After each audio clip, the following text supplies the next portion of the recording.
Hello, hello. It's Candace-Marie Mitcham with Berkshire Hathaway HomeServices, Silverhawk Realty East Idaho, and you are joining me for a service provider showcase. Today I have Bresears with Win Home Inspection, and we are going to continue on our deep dive of the top 10 most common things to pop up on a home inspection. Stay tuned. Thanks for joining me today. All right, we are sitting here with Roy. Thank you so much for joining me again this week. And just a quick recap. So we're going to briefly go over the top 10 things that are commonly found on a home inspection. And last week we talked about gutter discharging too close to a home and the foundation, the problems that can cause.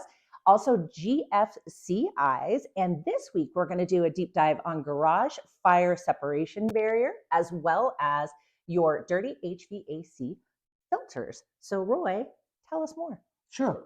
So once again, just to kind of recap, the reason we're having this conversation and doing it once a week is there are certain items in a home that we find very, very often, whether we're doing a seller's inspection, a pre-listing type inspection, or a buyer's inspection where we go out and make sure that the buyers are well aware of what's going on with the house.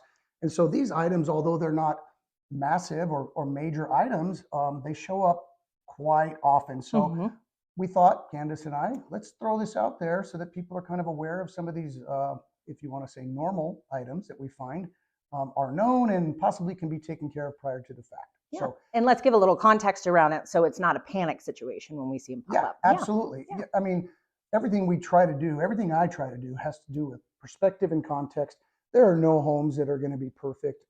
We do 3 or 4 new construction home inspections per month. And even on those, I just did one on an absolutely beautiful home in Shelley yesterday, and it had a couple little quirky things that technically were not right and will be taken care of, I'm sure, by the builder, but they're very simple repairs as well. Well, we're all human, right? So absolutely. And homes age, things go wrong. So do we. Absolutely. Well, let's give them a quick rundown of the top 10, and then we'll jump into number 3 and number 4. Perfect. So last week we went over gutters discharging too close to the foundation, GFCIs in your home. Today we're going to go over garage fire separation barriers and dirty HVAC filters. And then the ones coming up in the next few weeks are CO and smoke detectors and the deficiencies that we sometimes find. Electrical panels, screws missing, maybe panel legend missing, simple things on the panel. Handrails and guardrails throughout the home. Dryer vents being clogged. Partial ungrounded electrical systems. And the last one is improper or missing flashings on a roof. So those are in the weeks to come. Should we just get right into garage fire separation barrier? Let's do it. Okay. So once again, providing context is super important. When we look at a home, we base our opinions as inspectors on the current condition of the home.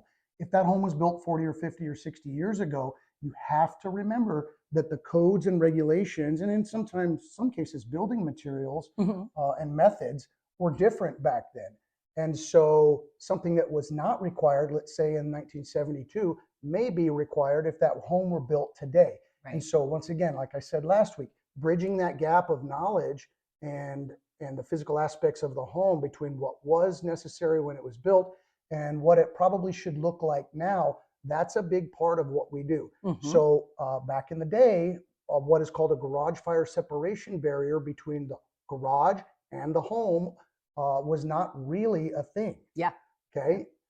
As codes changed and we became more aware of some safety aspects and how to better protect our family, it became required to have what's called a garage fire separation barrier on the common wall and the common ceiling between the garage and the attic, or the garage and maybe living space above the garage, and then the common wall, the garage and whatever internal living space, interior living space on the other side of that wall. Right, right. And so nowadays, if a home is built, that common wall or common ceiling has to be sheeted with type X drywall, and then the joints between the drywall sections and panels has to be taped and mudded. Okay, mudded is drywall compound. Right.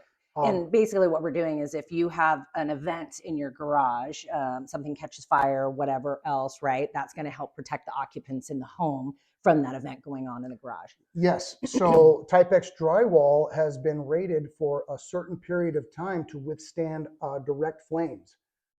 It's not a fireproof per se, but what it does is it allows the people in the home extra amount of time to get out of the home before that fire breaches the common wall or the common ceiling. Right. So once again, it's a safety thing.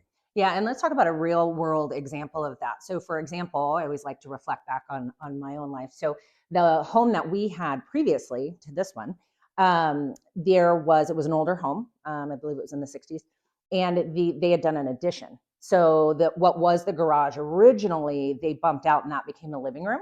And the door, the pedestrian door that went from that living room to the garage had a big window in it. Oh yeah. So when we sold that home, it was called out on the inspection report saying that wasn't compliant because glass obviously is not a fire rated door, right? But because of the age of the home, technically we would not have had to replace that door, but we really liked our buyers and it was their first home. And so we replaced the door anyway to make them feel more comfortable. Sure. Yeah. So yeah, and little context. You're absolutely right. The door between the home and the garage is part of that fire separation barrier. And so once again, I always like to say, if the home were built today, here's how it would be. Right. And so today, a door has to meet certain requirements in order to qualify as a part of the fire separation barrier. Yeah. So that's a good point. Doggy doors cut in, or dog pet doors cut in that door between the garage and the home. That's a no-go. Yeah, negates it. Another kind of door that's not allowed is like an interior bedroom door. Yeah. You can't have a hollow core wood door. It has to be a fire rated door. It has to be a fire rated door. And so you can't just put any door up between a garage and a home. Exactly. So awesome. Once again, that context is so big though. We're not saying your house failed the inspection. We're saying here's how you can improve it. And here's the reasons why, in terms of safety. And so once again, context and perspective, big deal. Exactly. Well, let's talk about HVAC filters. HVAC filters. Yeah. Perfect. If you want to do the one thing that will make your HVAC system last, that's super easy, please change your filters about once every 60 to 90 days. It's just so imperative, not only for the overall indoor air quality for you as the occupant of the home, but also for the health of your system. Yeah.